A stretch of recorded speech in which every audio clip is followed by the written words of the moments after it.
BNP মহাসচিব মির্জা ফখরুল ইসলাম আলমগীর আজকে একটা কথা বলেছেন যে দেশ উদারপন্থীদের নাকি উগ্রপন্থীদের হাতে যাবে, আগামী নির্বাচন তা নির্ধারিত হবে।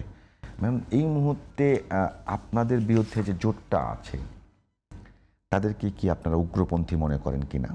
এই বক্তব্যে প্রমাণিত যে উগ্রপন্থী মনে করেন, এই উগ্রপন্থীদের সাথে আপনাদের উঠা বসা চলাফেরা দীর্ঘ বছরের, শুধুমাত্র নির্বাচনকে কেন্দ্র করে দীর্ঘদিনের বন্ধুরা কি উগ্রপন্থী হয়ে গেল? দেখেন, এটা বিএনপির মহাসচিব বলেছেন, উনি এটার সুন্দর উত্তর দিতে পারবেন।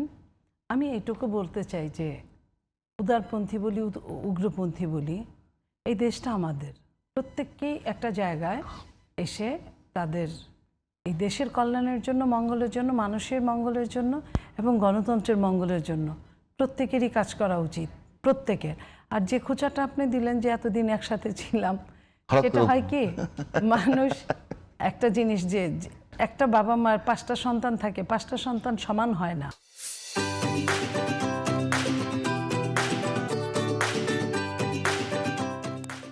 কেউ একটু বেশি দুষ্ট হয়, কেউ একটু কম নরম হয়, শান্ত হয়। তো দুষ্ট ছেলে মেয়েকে তো আর বাপ মা ফেলে দিতে পারে না, সেটা নিয়েই চলতে হয়। ভালো ভুল শুদ্ধ।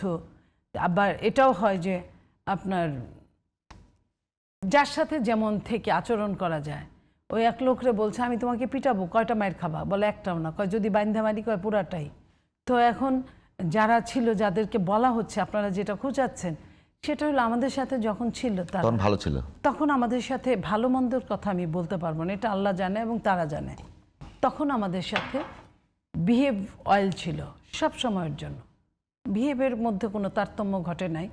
হতে পারে যে তখন তারা নিজেরা এত সাবালকও মনে করে নাই, এটাও হতে পারে।